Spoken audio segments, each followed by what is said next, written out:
재선에 도전하는 도널드 트럼프 전 미국 대통령이 방위비 문제로 북대서양조약기구, 나토, NATO를 연일 압박하고 있습니다.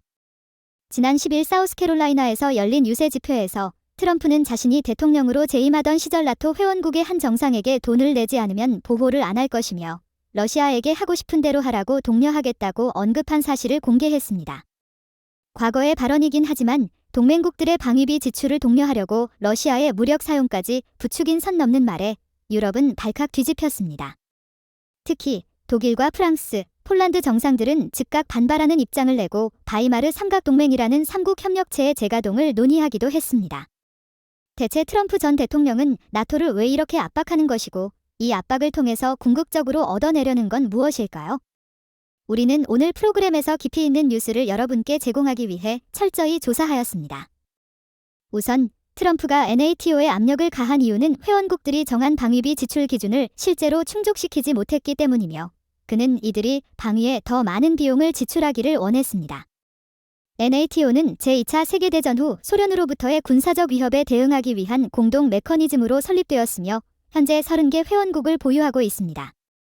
비록 독자적인 군사력을 보유하고 있지 않지만 회원국들은 군사협력을 진행하고 있으며 2006년 각국은 GDP의 약 2%를 방위비로 지출하기로 약속하였습니다. 이것은 회원국들이 미국에 돈을 지불해야 한다는 의미는 아니지만 최소한 GDP의 2%는 방위에 자체적으로 지출하기로 동의한 것입니다. 그러나 미국, 폴란드, 그리스, 에스토니아, 리투아니아, 핀란드, 루마니아, 헝가리, 라트비아, 영국, 슬로바키아를 포함한 단 11개국만이 이 기준을 충족하고 있습니다. NATO 총장 스톨텐베르크는 올해 18개 회원국이 GDP의 2%를 방위비로 지출할 것으로 예상했지만 현재 상황을 바탕으로 할 때 정규군을 보유하지 않은 아이슬란드를 제외하고 프랑스, 독일, 알바니아, 네덜란드, 이탈리아, 캐나다, 튀르키예 등을 포함한 19개국이 아직 이 약속을 지키지 않고 있습니다. 이에 따라 전직 대통령 트럼프는 이들 국가에 압력을 가해 그들의 약속, 즉 GDP의 2%를 방위비로 지출하도록 요구했습니다. 미국은 지난해 GDP의 49%에 해당하는 약 8,600억 달러를 방위비로 지출했으며 이는 NATO의 다른 회원국들의 총 방위비 지출의 2배에 달합니다. 이로 인해 미국이 NATO에 기여하는 것이 받아들이는 것보다 많다는 인식이 생겼으며 이 조직의 가장 큰 문제 중 하나는 비용 회피 경향으로 이는 실제로 미국을 화나게 합니다. 사실 유럽 국가들이 미국의 안보 보호를 너무나도 악용하고 있으며 그 대가를 지불하지 않는 상황입니다. 게다가 러시아가 우크라이나를 침공한 후 미국은 우크라이나에 거의 2천억 달러, 약 266조 원에 해당하는 금액을 지원했으며 유럽은 그저 소수의 금액만을 지출했습니다. 트럼프는 또한 이 비용에 대해 유럽이 미국에 보상할 것을 요구했습니다. 그렇다면 트럼프가 이 압박을 통해 달성하고자 하는 최종 목표는 무엇일까요? 큰 틀에서 보면 그것은 미국 우선주의에 기반을 두고 동맹국들에게 비용을 공유하도록 강요하는 것입니다. 실제로 미국의 세계 경찰 역할은 제1차 세계대전에 참전하면서 시작되었고 21세기 초 아프가니스탄과 이라크에서의 전쟁을 거치며 계속되었습니다. 그러나 2008년 금융위기는 다른 국가들에게 영향을 미치고 미국 중산층을 약화시킴으로써 고립주의를 강화하는 경향으로 이어졌습니다.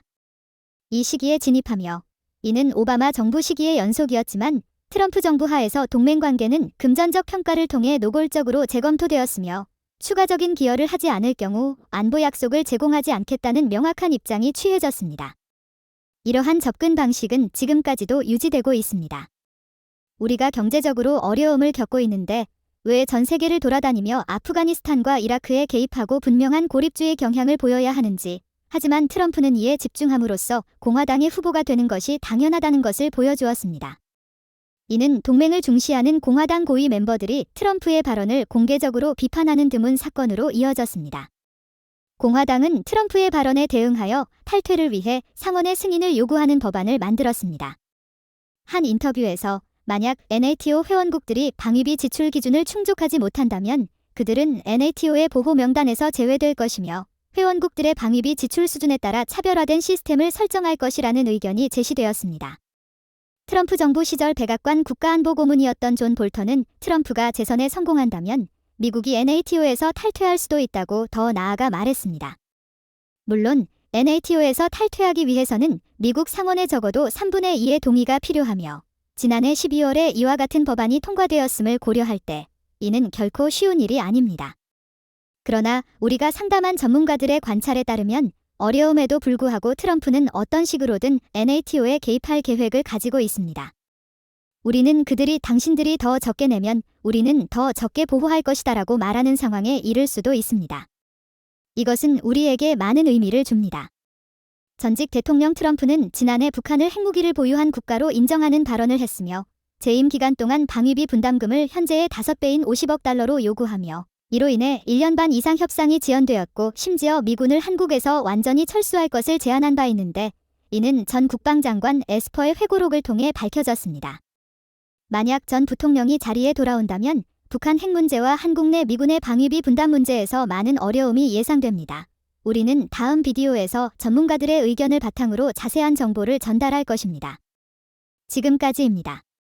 듣주셔서 감사합니다.